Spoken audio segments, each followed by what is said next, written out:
Day 2 of the Grand Chess Tour taking place in Leuven, Belgium right now, and today we're going to do it a little bit differently. I want to give you the highlights and I'll show you segments of 5 games, and we'll do this interactively, so I'll ask you guys questions and it will be a little bit of a tactics exercise for you guys. So let's get to it. Day 2 was in many ways a repeat of day 1. Once again, Wesley So winning 2 games, drawing 1 and extending his lead to 2 points over Leuven Aronian. And we'll start with his first game against Anish Giri. This is the position after 22 moves.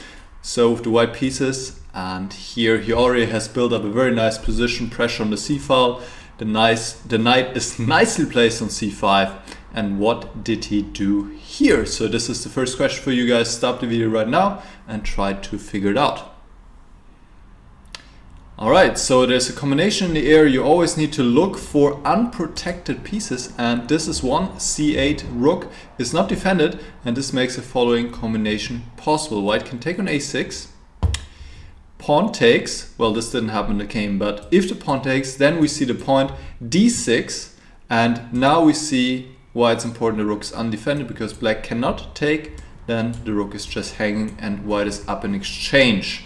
So black would need to move his attacked queen, but there's also the threat of d7 forking rook and rook, also winning at least the exchange. So the only plausible move would be to step in front of the pawn, but now after d takes c7, white not only attacks the knight on d8 but also the queen, double attack, queen has to move, and now white just takes the knight, gets another queen, and black should take back with the rook, and white would be a pawn up and have pretty much a winning position. By the way, if you're wondering what happens if black takes on c2, he can do that, but in this position with 2 rooks against the queen, white is even more winning because the king is open and the white king is safe, especially in these positions with 2 rooks against the queen. King safety is very important, as the queen can always harass the king with the 2 rooks if it's unsafe, but here the king is safe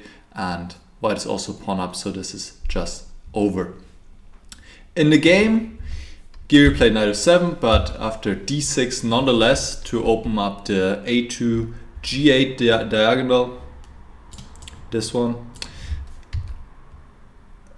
So still took on c7, and when the smoke cleared, he was also just a healthy pawn up and converted in the endgame after 57 moves. So this was his first round win. Let's see the next game.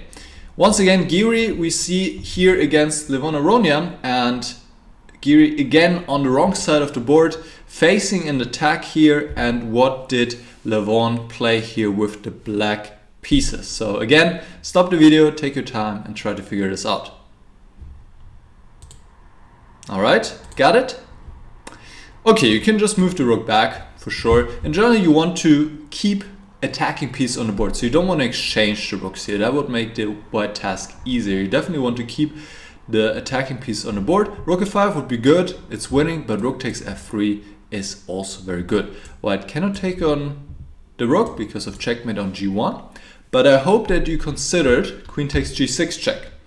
With check, so black has to react. However, in this position, it's a different situation than the last one. Actually, it fits quite well, because here, now the queen is playing against a very much unsafe open white king, and also the queen has supporters for her attack in form of these 2 pawns, and Leuven converted later on. We'll see, we quickly play this through just to see how he did it. He pushed the h pawn forward, and now there are always ideas to push it further and get support by the king. And of course it's important that these pawns are also shielding, especially pawn g6, shielding the black king from checks of the rooks. So we will play through this pretty quickly just to see how he did it. And it's also important that pawn endgames are always winning, which is why white cannot take on g5 here. And now Leuven created another weakness, g4, nice one. Cannot take here because of queen e7 check, and cannot take here, by the way, because of checkmate. King h2, queen e5, and here we see the pawns keep on rolling, h3 is coming, and black is winning. Let's go to the next game. This was a very interesting game, interesting struggle between Nakamura and Mamedyarov, and black had sacrificed a piece. Now it's black to move, while it's just attacked the queen on f5. And what did Maxime unleash in this position with black? Once again, if you want to, you can stop the video. Take a look. He didn't move the queen. If he moves the queen, queen takes f4, then white would be considerably better after going into his endgame. Knight f5, bishop f8. Yes, black has 3 pawns, but the pawns are pretty well controlled, and white is chopping away at this pawn chain b3 and wants to get out this bishop and has good chances to win. Instead, MVL played rook to e8, sacrificing the queen, but the rook is coming to e1 and it's getting support by the pawn as well. Here, queen f1 had to be played. If king f2, d2 would follow with d1, not easy to stop. For example, knight e3, there's rook takes e3. For example, maybe also bishop takes f4, but rook takes e3 gets the job done. So queen f1, and now d2 nonetheless, no rush to take the queen. d1 is threatening, so knight e3 was played. And here just knight e6, getting the knight into a game. King f2, bishop takes f4, now threatening to take the knight and queen. So knight has to go in front. And here there was a cute perpetual. Actually, MVL could have played on here with knight f4. Ultimately should also lead to draw, but he gave the perpetual, and white can never take the bishop because then his queen would be undefended and black would win in this position. So this was a repetition and a draw between these two players. Let's see the next game.